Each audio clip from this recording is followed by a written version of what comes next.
The whispers started the moment Clara Bennett stepped off the stagecoach in Abilene, Kansas, on a scorching afternoon in July of 1878, though she would not hear them until it was far too late to stop the poison from spreading. She arrived with nothing but a worn leather satchel, a letter of employment from the town schoolhouse, and hopes of building a respectable life far from the painful memories of St. Louis. At 23 years old, Clara possessed an unfortunate combination of qualities that would prove her undoing in a small frontier town. She was beautiful, educated, and alone. Her chestnut hair caught the sunlight like polished mahogany, and her green eyes held an intelligence that made some men admire her and some women fear what she represented. The teaching position had seemed like a blessing when the letter arrived 3 months prior. Abilene needed a schoolteacher, and Clara needed a fresh start after her father's death had left her without family or means. She had sold everything except her mother's silver locket and her father's books, using the money to pay debts and purchase passage west. The town itself sprawled along the Kansas Pacific Railway, a bustling cattle town where Texas longhorns arrived by the thousands and cowboys spent their wages as fast as they earned them. It was rough, loud, and alive with possibility. Clara's first week passed in a blur of preparation. The schoolhouse was a simple wooden structure on the edge of town, whitewashed and neat, with rows of desks that needed scrubbing and shelves that needed filling. She threw herself into the work, grateful for the distraction from her loneliness. The school board chairman, Mr. Hutchinson, seemed pleased with her dedication, and the few parents she met appeared cautiously optimistic about having an educated Eastern teacher for their children. She found lodging at Mrs. Paulson's boarding house, a 2-story establishment that housed several single women who worked as seamstresses, a milliner, and a widow who took in washing. Mrs. Paulson was a stern woman in her 50s with iron gray hair and a tendency to quote scripture at every opportunity. But her rooms were clean and her rates were fair. Clara took a small room on the second floor with a window overlooking the dusty main street. It was at Sunday service, 2 weeks after her arrival, that Clara first encountered the 3 women who would orchestrate her destruction. Abilene Community Church was the social center of respectable society, and attendance was essentially mandatory for anyone hoping to maintain a good reputation. Clara wore her best dress, a modest gray cotton with black trim that she had carefully mended, and took a seat near the back. She noticed the stares, of course, the way conversations paused as she passed, but she attributed it to natural curiosity about a newcomer. Beatrice Thornton sat in the 3rd pew with her husband, Judge Thornton, a portly man with mutton chops who served as one of the most powerful figures in the county. Beatrice was 40 years old and had spent every one of those years in Abilene, watching it grow from a rough railroad camp to a proper town. She wore imported silk despite the heat, and carried herself with the rigid posture of someone who considered herself society's guardian. Her daughter, Emmeline, was 19 and unmarried, a situation that caused Beatrice considerable anxiety given that most girls in Abilene were wed by 17. Beside Beatrice sat Margaret Sullivan, the doctor's wife, a thin woman with a pinched face and suspicious eyes. Margaret had been beautiful once, before disappointment and bile had carved lines around her mouth. Her husband spent long hours at his practice, and Margaret filled her empty days with gossip and grievance. The third woman, Cordelia Hayes, was younger than the others at 32, a widow whose husband had died in a railroad accident 3 years prior, leaving her with a modest income and a large house she rattled around in alone. Cordelia had flaming red hair and a sharp tongue, and she had been pursuing every eligible bachelor in town with an increasingly desperate determination. After the service, Clara stood in the churchyard making polite conversation with Mr. Hutchinson when she noticed a tall man watching her from beneath a cottonwood tree. He was perhaps 26 or 27, with sun-bronzed skin and dark hair that curled slightly at his collar. He wore typical cowboy attire, worn denim pants, a faded blue shirt, scuffed boots, and a hat that had seen better days. But it was his eyes that caught her attention, warm brown eyes that held a directness and honesty she found refreshing after weeks of sidelong glances and whispered conversations. He approached with an easy, confident stride, removing his hat as he drew near. "Miss Bennett," he said, his voice a low drawl that spoke of Texas origins, "I am Wyatt Donovan.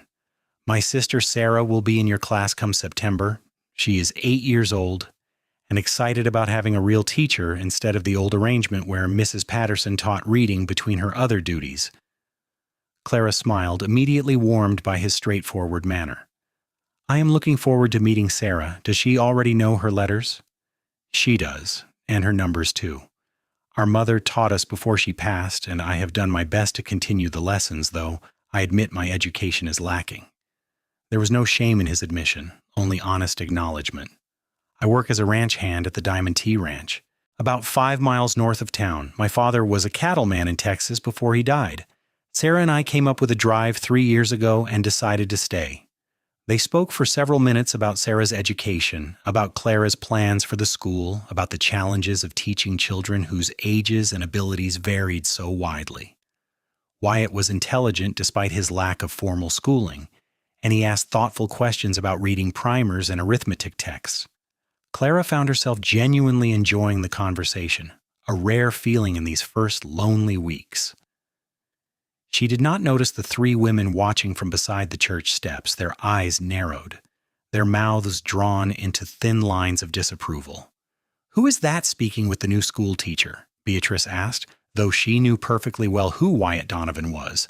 "A cowboy," Margaret said with disdain, as though the word itself was an insult. "One of those rough men from the ranches, though I will admit he is more respectable than most. He does not frequent the saloons or keep company with those painted women from the dance halls." Cordelia watched with particular intensity. She had set her sights on Wyatt Donovan several months earlier, making her interest abundantly clear at church socials and town gatherings. He had been polite but distant, never showing the slightest inclination to court her. Watching him smile at the young school teacher with obvious admiration sent a hot spike of jealousy through her chest. "She is very forward," Cordelia said coldly. "Standing there speaking with a man she hardly knows, smiling at him in that manner, it is quite improper for someone in her position." "I noticed that as well," Beatrice agreed, her mind already working. She had intended to introduce Wyatt to Abilene at the upcoming social. He was not ideal, being a mere ranch hand, but he was hardworking and respectable, and Emmeline's options were growing limited. The school teacher was an unexpected complication. Someone should speak to her about maintaining appropriate boundaries. The school teacher must be above reproach. The seed was planted. Over the following weeks, Clara settled into her work with increasing confidence. The schoolhouse was ready, her curriculum planned, her supplies organized. She spent her evenings reading or taking walks through town, and her Sunday afternoons were devoted to preparing lessons. She saw Wyatt occasionally, brief encounters on the street or in the general store, and each time they spoke, she felt a growing connection that both thrilled and frightened her.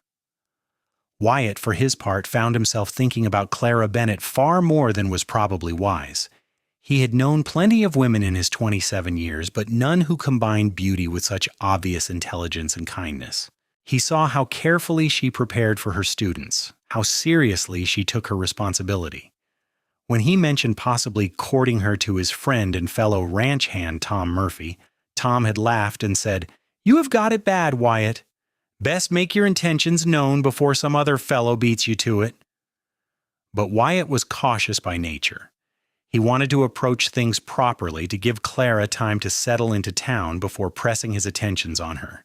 He was just a cowboy with little formal education. While she was an educated woman from the city, he worried she might see him as beneath her, though nothing in her manner suggested such snobbery. The first real blow came in mid-August, 3 weeks before school was scheduled to begin. Clara was shopping at Morrison's general store comparing prices on slate boards when she overheard 2 women speaking in the next aisle. She did not recognize their voices, but she clearly heard her own name.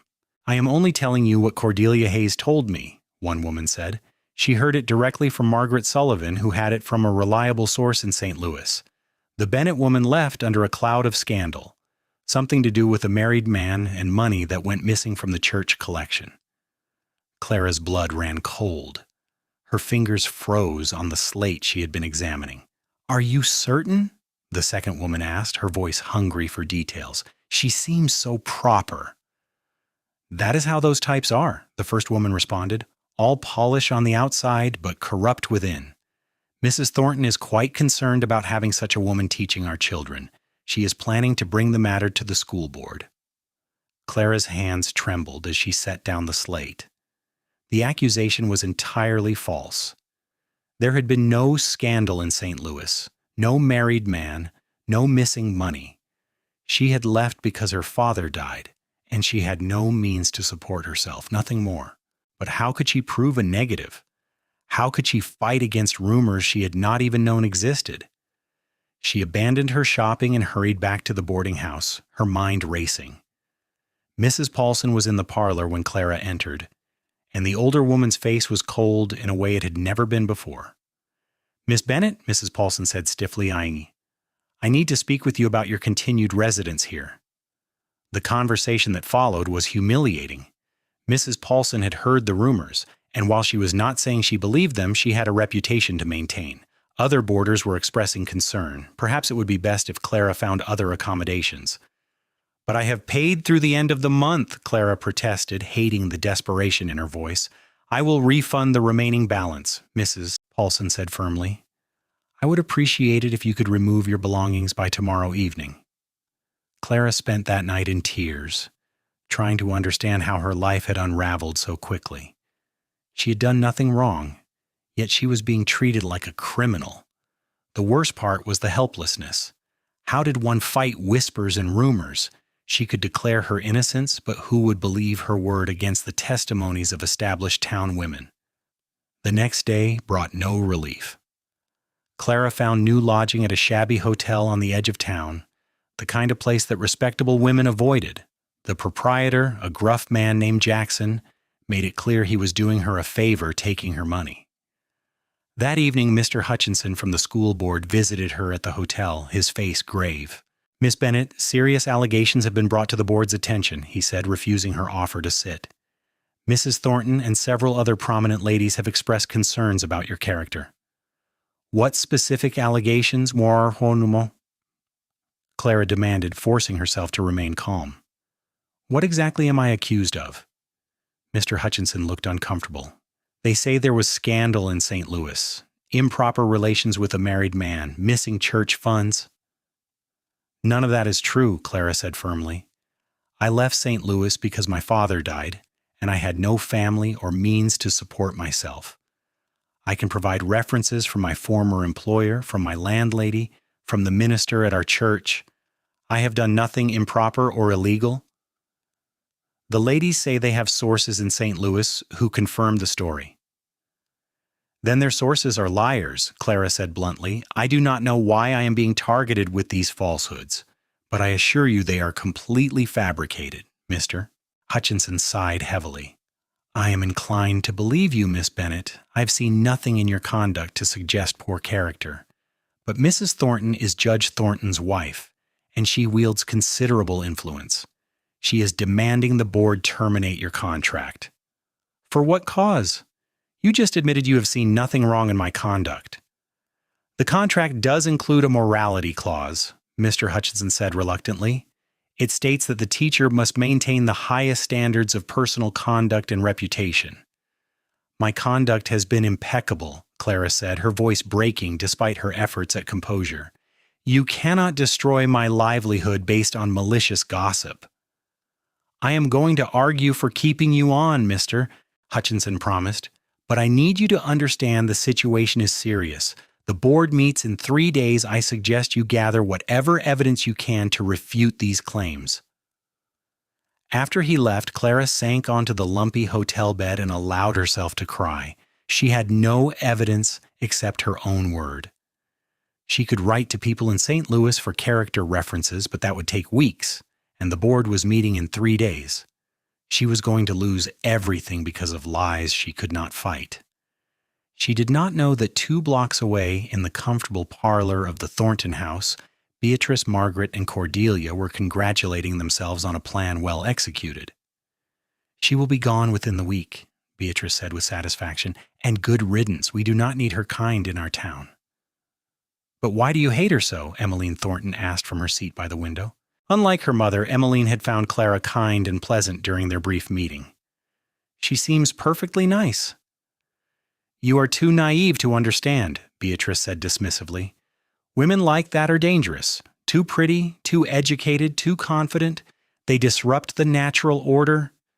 Men lose their heads over such creatures." Cordelia's expression was bitter. "She has been in town less than 2 months and already has Wyatt Donovan making calf eyes at her. I have been trying to gain his attention for months with no success." "Exactly," Beatrice said. "She is a threat to every decent woman in this town. Better to remove her now before she causes real damage." Emmeline said nothing more, but she felt sick. This was not about protecting the town. This was about jealousy and spite, and her mother was leading the charge. The next day, Clara attempted to go about her business despite the stares and whispers that followed her everywhere. She went to the telegraph office to send messages to St. Louis requesting urgent character references, though she knew they would not arrive in time. She visited the schoolhouse, running her hands over the desks she had scrubbed, the books she had arranged, feeling the dream she had built crumbling around her. She was leaving the schoolhouse when Wyatt Donovan found her. He dismounted from his horse in one smooth motion and approached with determined strides. His face was set in hard lines, his jaw tight with anger. "I heard what they are saying about you," he said without preamble. "It is a pack of lies." Clara's eyes filled with tears at the simple declaration of belief. "You do not know that. You barely know me." "I know enough," Wyatt said firmly. "I know you have worked yourself near to exhaustion preparing for those children. I know you speak kindly to everyone, even those who do not deserve it. I know you have done nothing to warrant this treatment." He stepped closer, his eyes intense on hers. "And I know who started these rumors and why." "Who?" Clara asked desperately. "I do not understand why anyone would do this to me. I have done nothing to harm anyone." "You do not have to harm certain women to make them hate you," Wyatt said grimly. "You just have to be young and pretty and draw the attention they think belongs to them." He explained about Beatrice Thornton's ambitions for her daughter, about Cordelia Hayes's pursuit of him, about Margaret Sullivan's general bitterness toward anyone who possessed youth or beauty.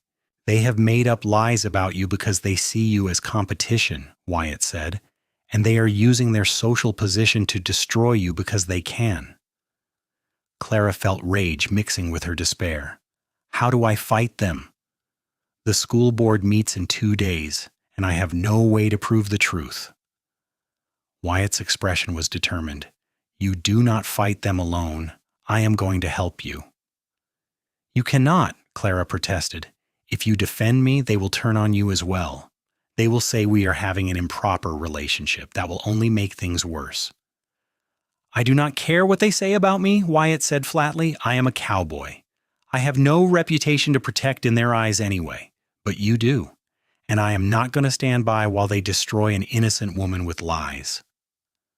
Something shifted in Clara's chest, a warmth spreading through the cold despair. "Why would you do this for me? You do not owe me anything." Wyatt looked at her for a long moment, and she saw something deep and honest in his eyes. "Because it is the right thing to do, and because I care about you, Clara. I have from the first moment we spoke. I know this is not the time or place for such declarations, but I will not have you thinking you are alone in this fight." Clara's breath caught. Despite everything, despite the fear and anger and humiliation, she felt a surge of hope. "I care about you too," she admitted softly. "I have been trying not to, trying to focus on my work, but I do." Wyatt reached out and took her hand, a bold gesture in the middle of town where anyone might see. "Then let me stand beside you. Let me help you fight this." "How?" Clara asked. "What can we possibly do?" Wyatt's mind was already working. First, we are going to find the truth. They claim to have sources in St. Louis confirming their story. That is a lie. We are going to prove it is a lie. Second, we are going to gather people who will speak for your character, people who are not afraid of Beatrice Thornton and her cronies. And third, I am going to make it very clear to the town that anyone who continues spreading these rumors about you will answer to me. You cannot threaten people, Clara protested. I am not talking about threats. I am talking about truth. I am going to stand up at that board meeting and tell everyone exactly what I know about you and what I believe about their lies. And I'm going to make it very uncomfortable for those women to continue their campaign. Over the next 2 days, Wyatt proved himself a force of nature. He started by visiting Judge Thornton at his office, a bold move that surprised the older man. "What can I do for you, Donovan?" the judge asked, leaning back in his leather chair. "I am here to talk about Miss Bennett and the accusations your wife has been spreading," Wyatt said bluntly. The judge's expression hardened. "You should be careful about accusations of your own, young man." "With respect, sir, I am being more careful than your wife has been. She claims to have sources in St. Louis confirming scandal involving Miss Bennett. I would like to know the names of those sources and see the evidence they provided." "That is not your concern." "It is absolutely my concern when an innocent woman's livelihood is being destroyed by lies. If Mrs. Thornton has legitimate evidence, let her produce it. Otherwise, she is engaged in slander, and that should concern you as a judge." Judge Thornton's face reddened. "Are you threatening my wife?" "I am pointing out the truth," Wyatt said steadily. "Miss Bennett has offered to provide character references from St. Louis. She has behaved with perfect propriety since arriving in Abilene. The only evidence against her is gossip spread by women who have reasons to want her gone, reasons that have nothing to do with her actual character." "And what reasons would those be?" the judge demanded. Wyatt met his eyes directly. "Your wife wants me to court your daughter. Mrs. Hayes has made her own interest in me quite clear. Mrs. Sullivan seems to dislike anyone younger or prettier than herself. Miss Bennett's only crime is being all three of those things and drawing my attention." The judge was silent for a long moment. He was not a stupid man, and he knew his wife's ambitions for Emmeline. "Even if what you say is true, the board will make their decision based on what is best for the school." "Then they should base it on facts, not malicious gossip," Wyatt said. "I will be at that meeting and I will speak on Miss Bennett's behalf. I think you should advise your wife to produce her evidence or withdraw her accusations." After Wyatt left, Judge Thornton sat in troubled thought. He loved his wife, but he was not blind to her faults. This did have the stink of her machinations. He decided he would have a serious conversation with Beatrice that evening. Meanwhile, Wyatt visited several families whose children would be attending school. He spoke plainly about what he had observed of Clara's character and her preparations for teaching. Many of the farmers and ranchers had little love for town society ladies and their heirs. They agreed to attend the board meeting and speak on Clara's behalf. Wyatt also made a pointed visit to Morrison's general store, where he knew the two women who had gossiped about Clara often shopped. He waited until several people were present, then asked loudly, "Mr. Morrison, has Miss Bennett been good on her credit? I heard some folks were spreading tales about her being a thief, and I wanted to confirm for myself." Morrison, a fair-minded man, looked startled.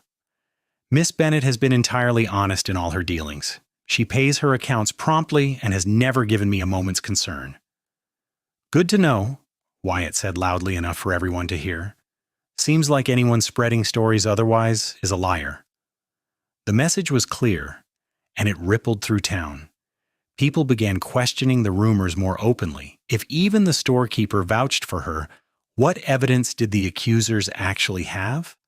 The night before the board meeting, Clara sat in her dingy hotel room feeling the weight of uncertainty pressing down on her. There was a soft knock on her door, and she opened it to find Emmeline Thornton standing there, her face troubled.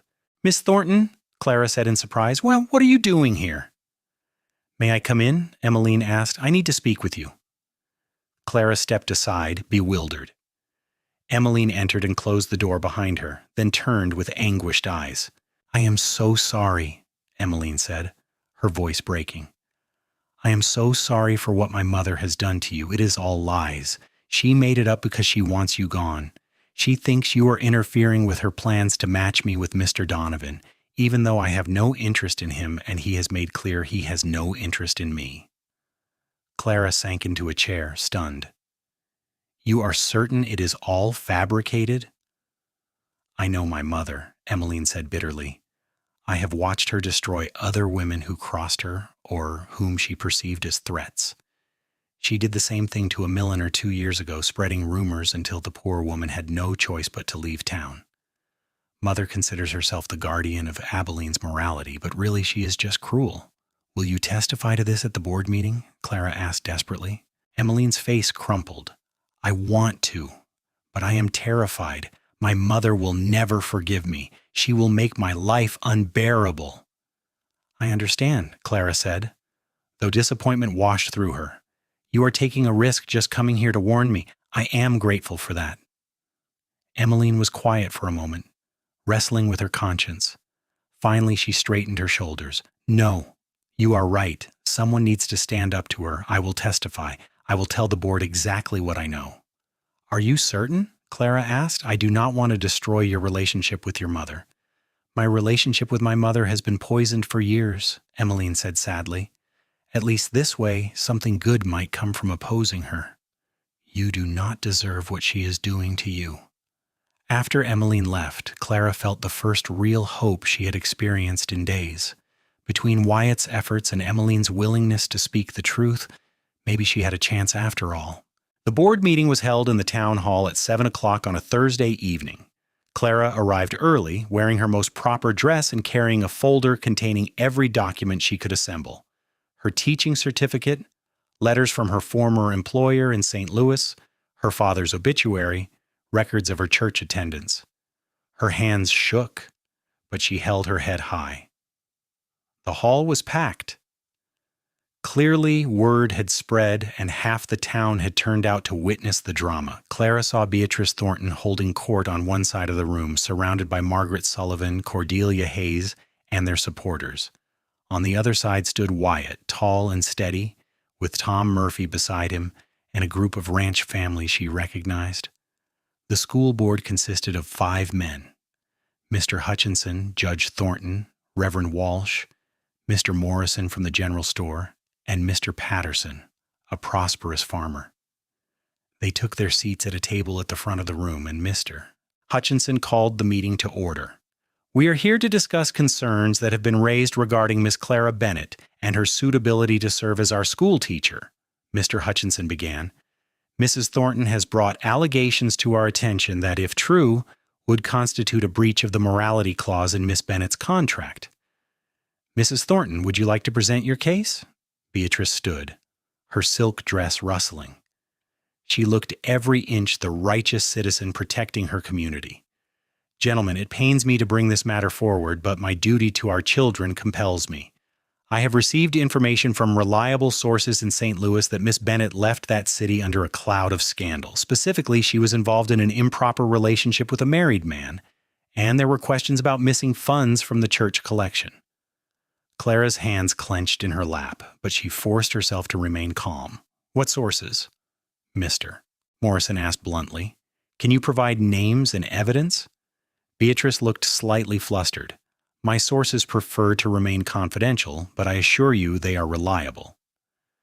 "That is not how justice works, Mrs. Thornton," Judge Thornton said, surprising everyone. "Anonymous accusations are worth nothing. If you have specific evidence, produce it.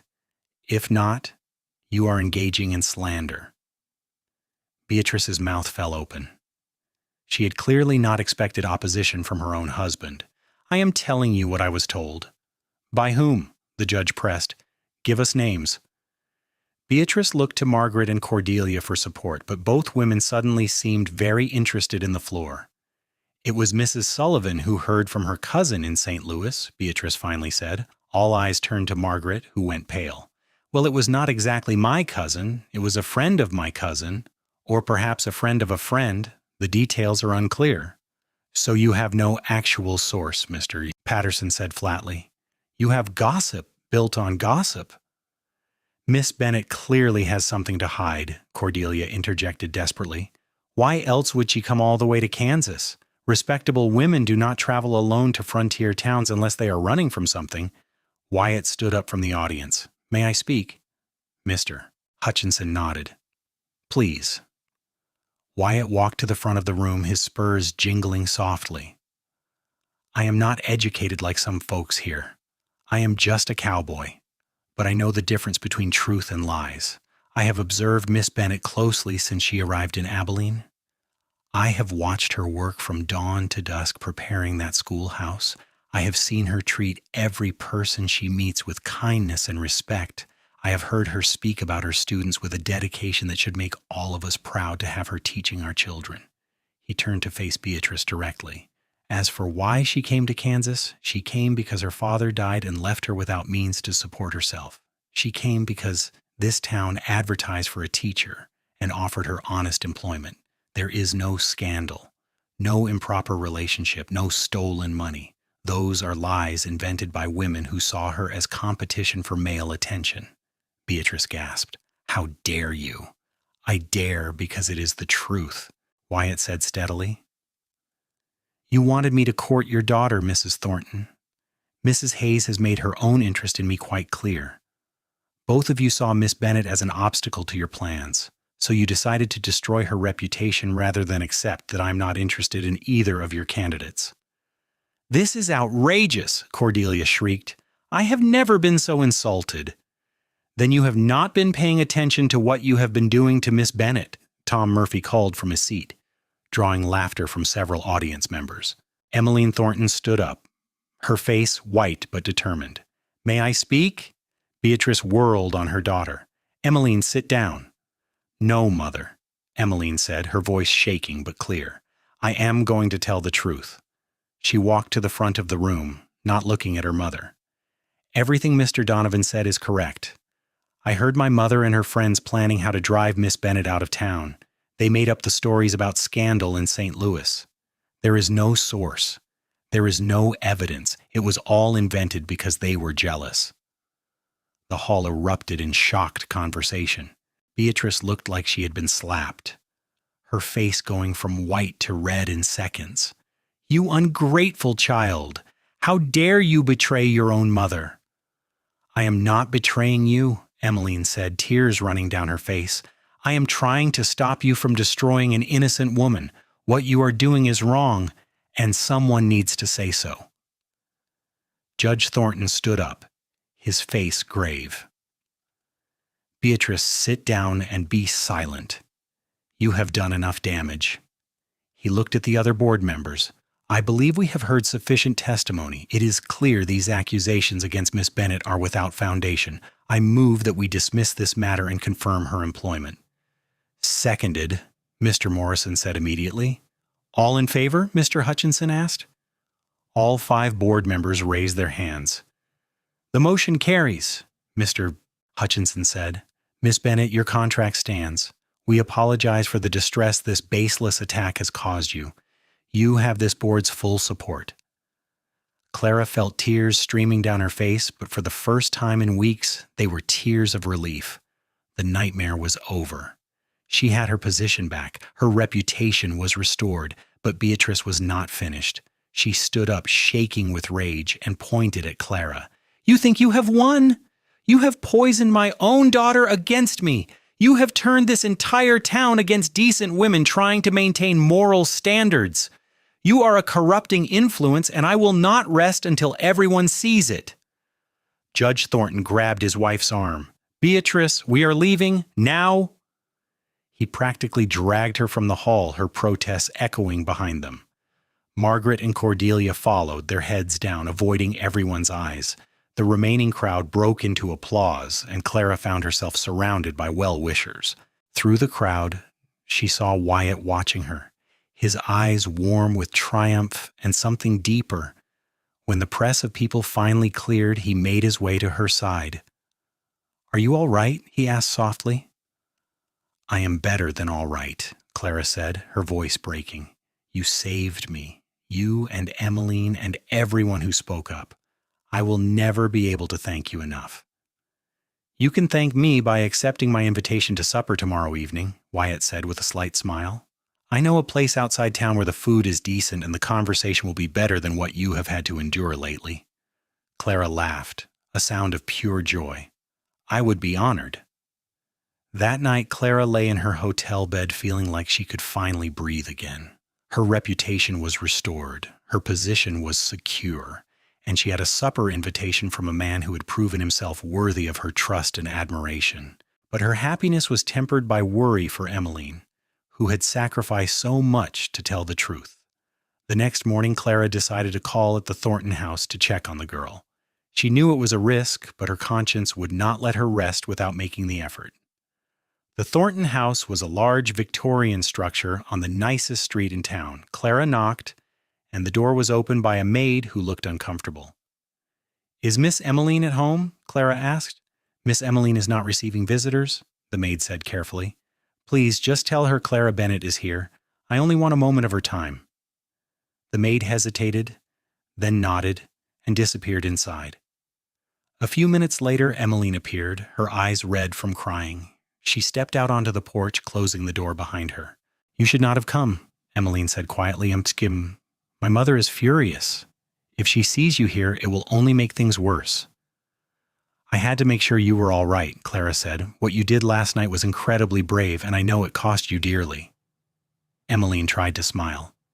"It needed to be done. I am just sorry I did not find the courage sooner."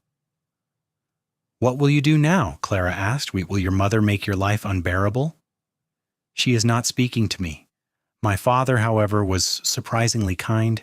He told me privately that I did the right thing, that he was proud of me for standing up for what is just. He has also made clear to my mother that if she attempts to punish me unduly, he will take action." Clara felt relief wash through her. "I am glad you have your father's support." "He is a better man than my mother gives him credit for," Emmeline said. "He has simply let her have her way for too long because it was easier than fighting, but last night was too much. Even for him. I think things will be different now, at least in our house." "If you ever need anything, a friend or someone to talk to, please come find me," Clara said. "You gave me back my life. I will not forget that." After leaving the Thornton house, Clara moved her belongings out of the shabby hotel and into a small but respectable cottage that Mr. Morrison helped her secure. It was on the edge of town, near the schoolhouse, with 2 rooms and a tiny kitchen. It was not much, but it was clean and private, and it was hers. Over the next few weeks, life settled into a new rhythm. School began in early September, and Clara found teaching to be everything she had hoped. Her students ranged from 5-year-old beginners to several teenagers who were trying to improve their reading and arithmetic while working on their families' farms.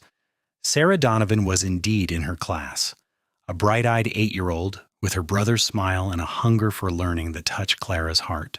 Wyatt kept his supper invitation, taking Clara to a small restaurant outside town where the proprietor served excellent steak and paid no attention to the gossip of Abilene society.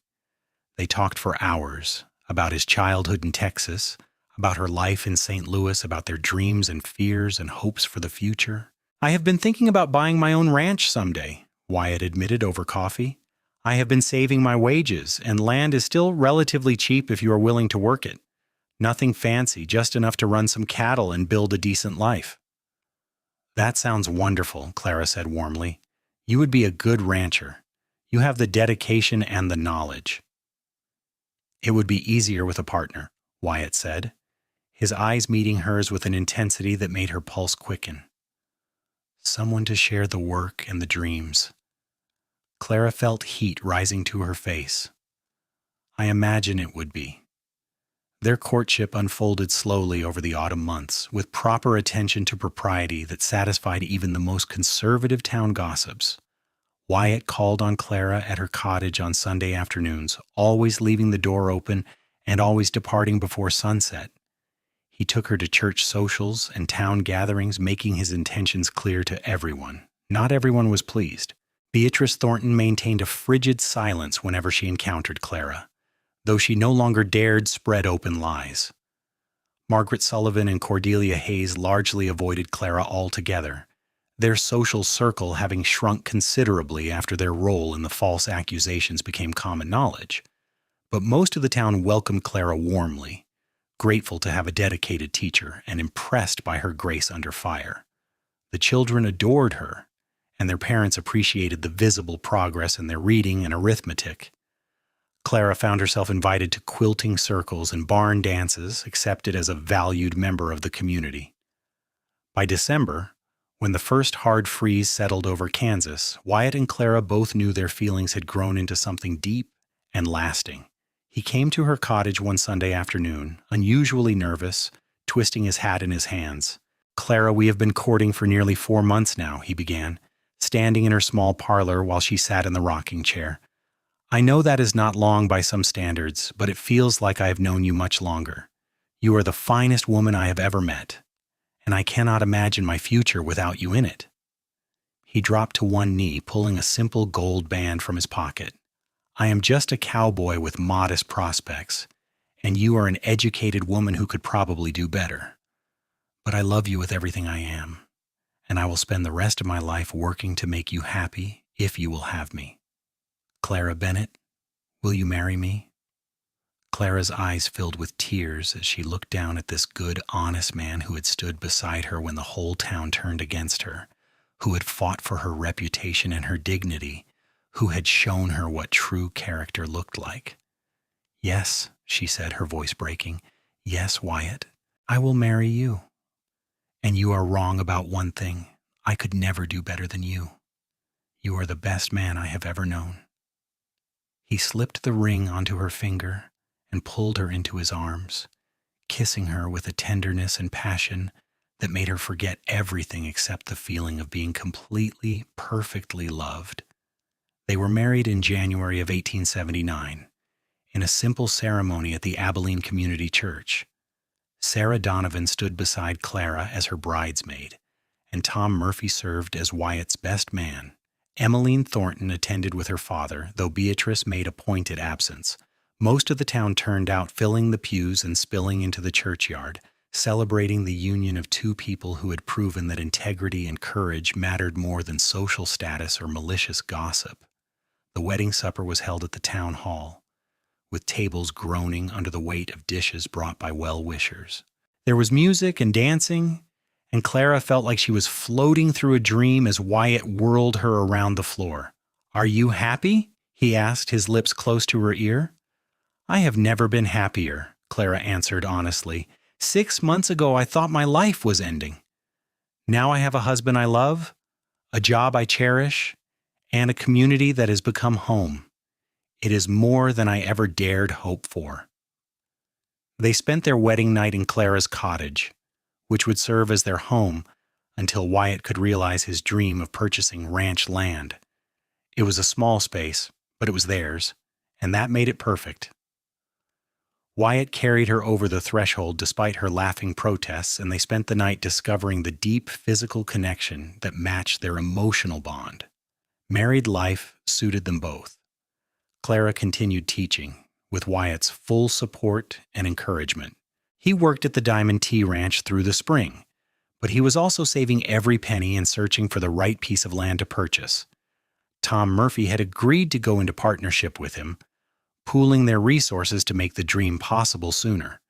In March, they found what they were looking for, 200 acres of good grassland with a creek running through it about 8 miles north of Abilene.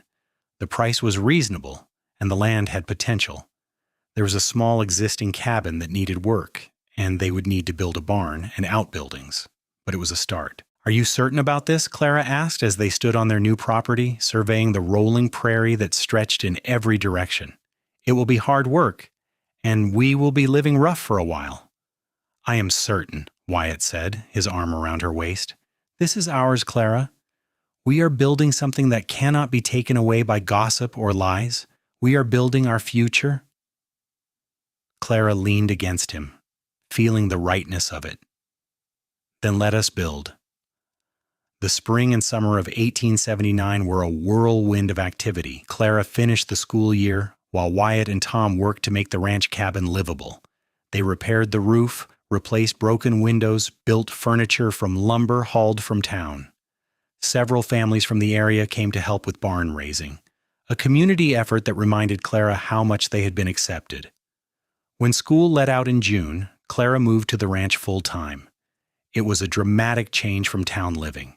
The work was hard from sunrise to sunset, with cattle to tend, a garden to plant, chickens to feed, and endless repairs needed on buildings and fences. But there was also a freedom and satisfaction in the work that Clara had never experienced before. She was building something with her own hands, creating a home and a life with the man she loved.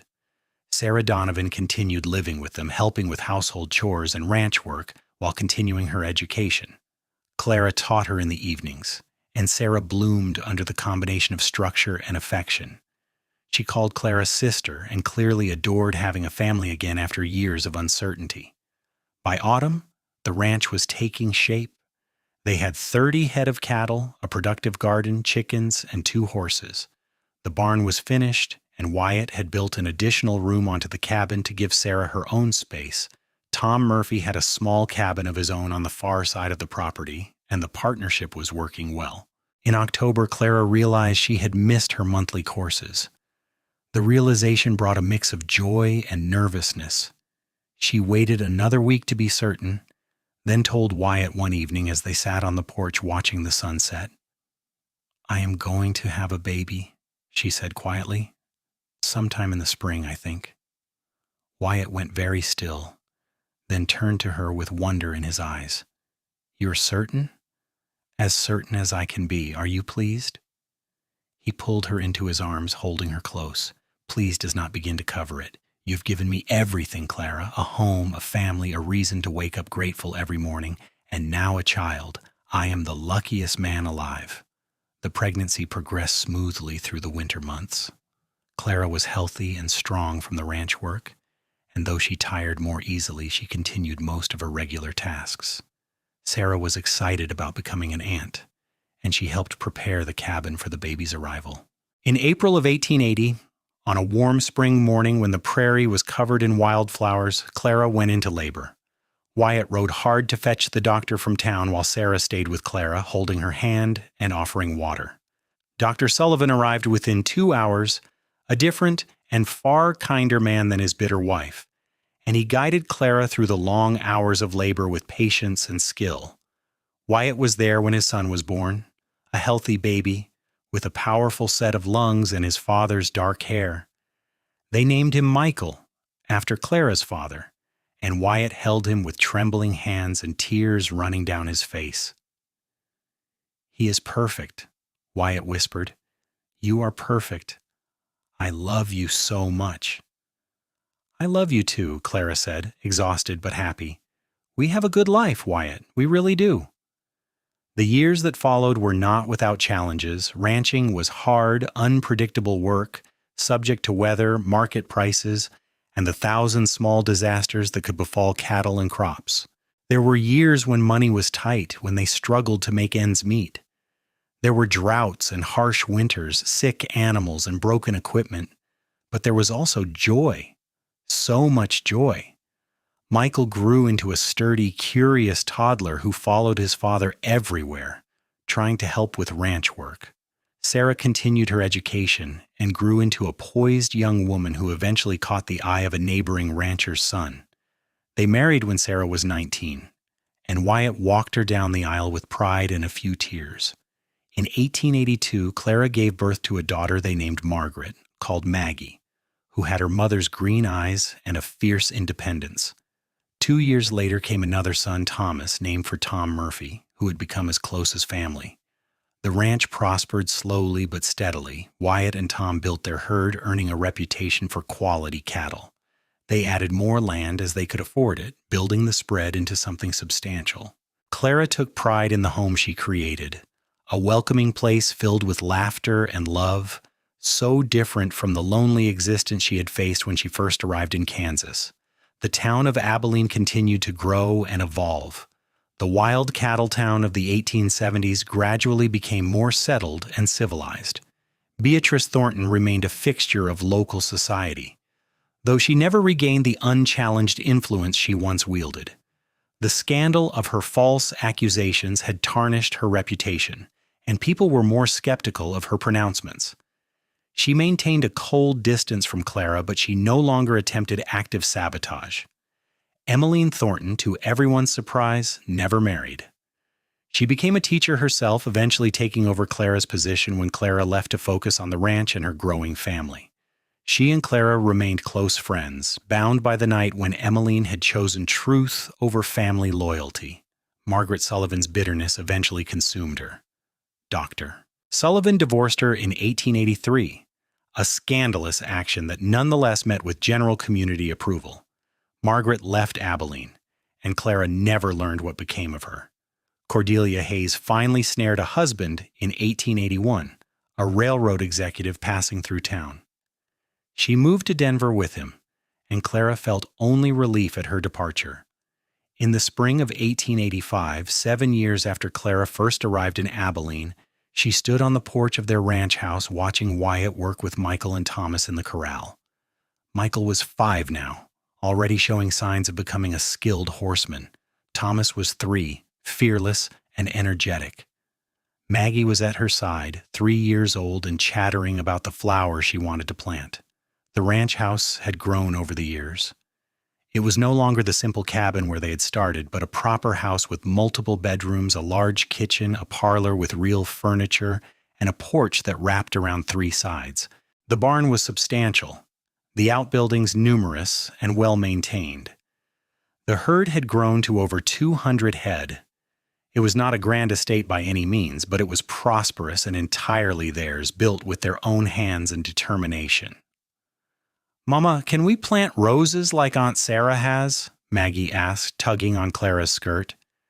"We can certainly try," Clara said, smoothing her daughter's dark curls. "Roses can be temperamental on the prairie, but we can give it our best effort." She watched Wyatt lift Thomas onto a gentle mare, the little boy squealing with delight. Michael sat proudly on his own pony nearby, showing off the riding skills he had been practicing. Wyatt looked up and caught Clara watching. He smiled. That warm, open smile that still made her heart skip after 7 years of marriage. He handed Thomas to Michael to watch and walked toward the house, his stride easy and confident. He climbed the porch steps and pulled Clara into his arms, kissing her soundly despite Maggie's giggles. "What was that for?" Clara asked, pleased. "Do I need a reason to kiss my beautiful wife?" Wyatt replied. "I was just thinking about how different life is now compared to when we met." "Very different," Clara agreed. "Better than I ever imagined possible." "You know what I remember most clearly about those early days?" Wyatt asked. "The moment at the board meeting when I saw you sitting there, trying so hard to be brave, facing down all those lies. I knew then that I was looking at the strongest person I had ever met. You had every reason to crumble, but you held firm. That is when I knew I loved you, though I did not have the words for it yet." Clara felt tears prick her eyes. "And I knew I loved you when you stood up to defend me, knowing it could turn the whole town against you. You sacrificed your own comfort for my sake, and I will never forget that." "I did not sacrifice anything," Wyatt said seriously. "I gained everything. You, this life, our children. Every good thing I have stems from the choice to stand beside you." "We stood beside each other," Clara corrected. "That is why it worked. We faced the storm together." Maggie tugged on Wyatt's pant leg. "Papa, can I ride the horse too?" Wyatt scooped her up, making her squeal with laughter. "Let us go see about that. Coming, Clara?" "In a moment," Clara said. "I want to savor this for a minute." She watched her husband carry their daughter toward the corral where their sons waited. Beyond them stretched the prairie, endless and golden under the spring sun. 7 years ago she had arrived in Kansas with nothing but fear and hope, her reputation destroyed by jealous lies, her future uncertain. She had been saved by the courage of a cowboy who saw the truth when others chose blindness, who stood beside her when standing alone would have been easier. Together they had built something that could not be destroyed by gossip or malice, a life rooted in love, honesty, and hard work. They had created a home, raised children, earned respect through integrity rather than social position. The women who had tried to destroy her were footnotes now, their power broken by their own cruelty. But Clara and Wyatt had endured, had thrived, had built something lasting. Clara placed her hand on her stomach where another child was just beginning to grow. She had not told Wyatt yet, but she would tonight. Their family would continue to expand, their love to deepen, their ranch to prosper. The future stretched ahead, bright with possibility. She thought of the frightened young woman who had stepped off that stagecoach 7 years ago, and she wished she could tell her that everything would work out better than she could imagine, that the storm would pass, that love would triumph, that standing firm in truth would be rewarded. But that young woman had become who she needed to be by walking through the fire.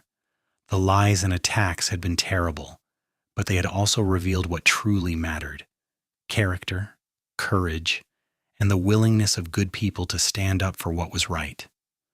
Clara had been saved not just by Wyatt, but by everyone who chose truth over comfortable lies.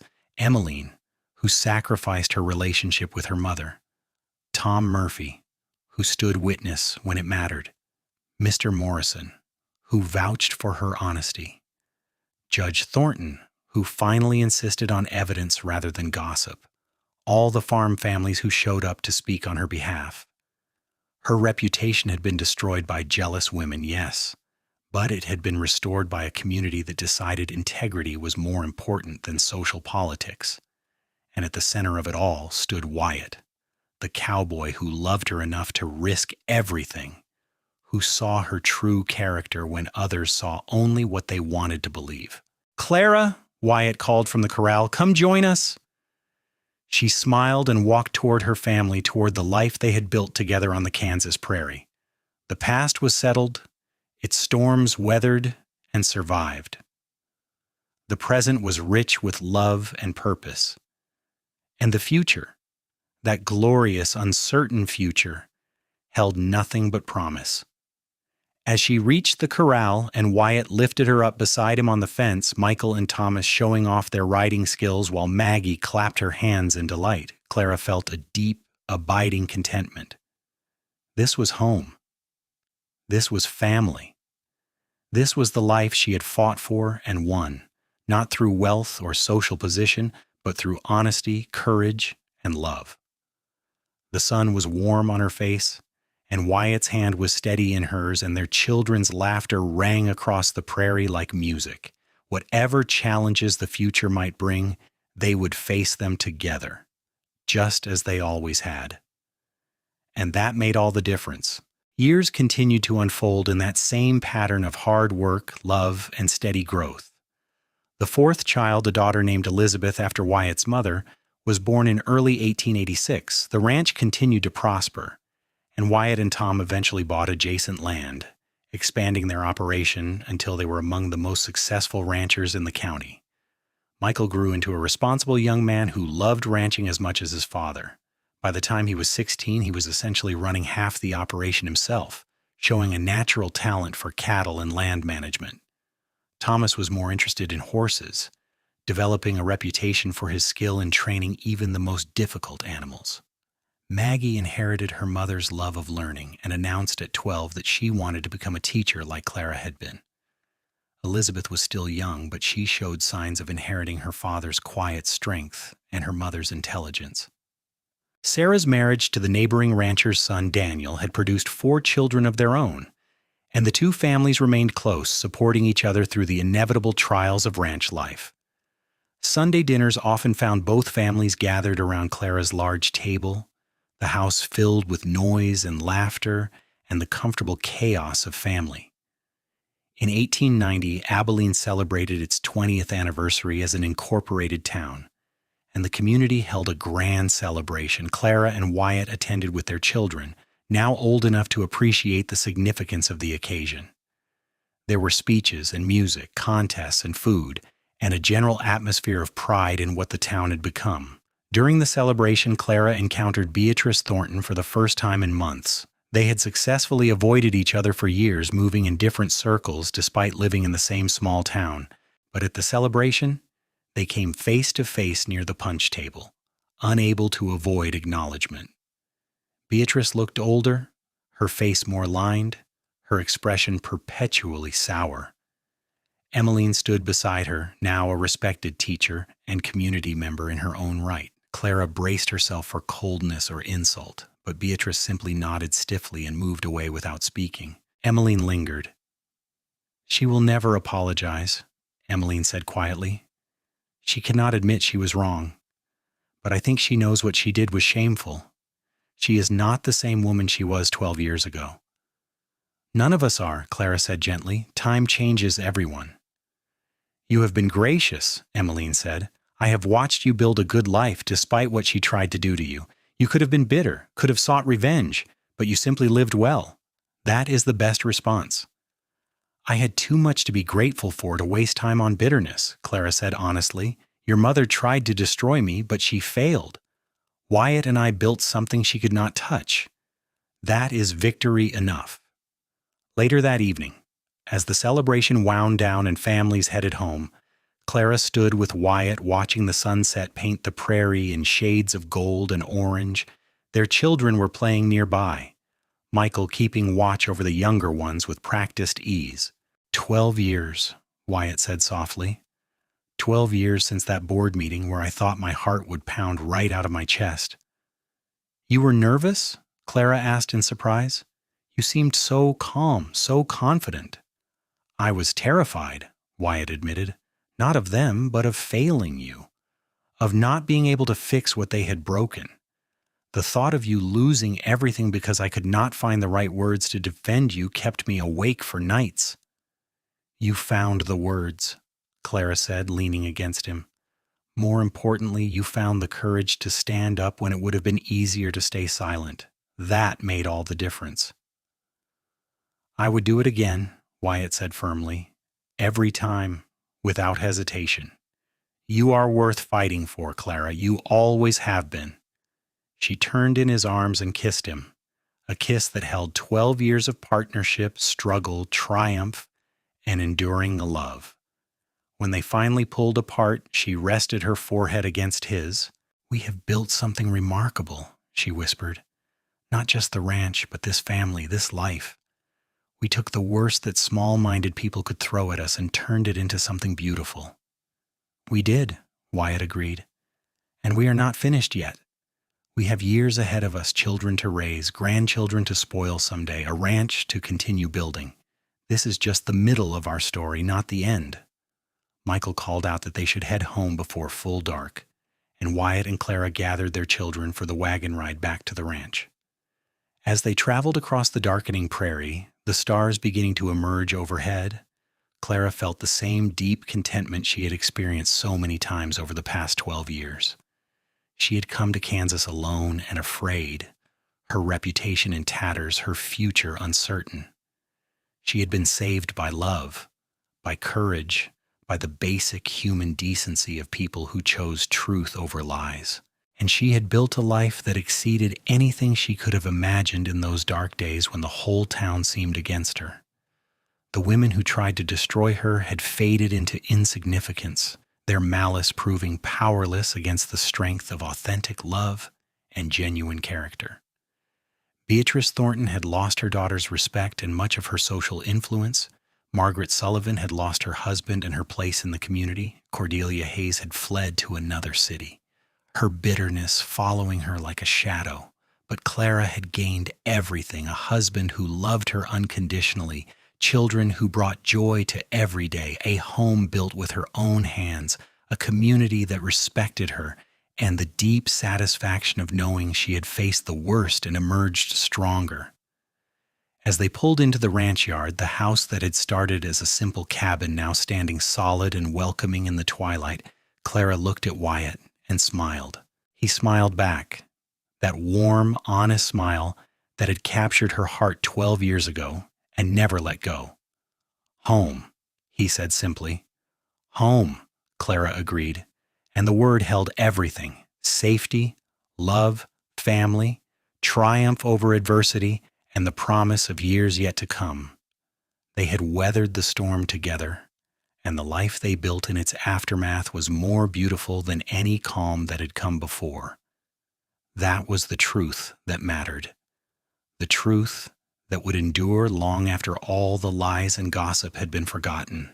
Love had triumphed, courage had been rewarded, and two people who had stood beside each other through the darkest time had created something that would last for generations, a legacy of integrity, perseverance, and enduring love. The children tumbled out of the wagon and ran toward the house, their voices bright with laughter. Wyatt helped Clara down, his hands steady and sure, and together they walked toward the home they had built, toward the future they would continue to create together, one day at a time, for all the years to come.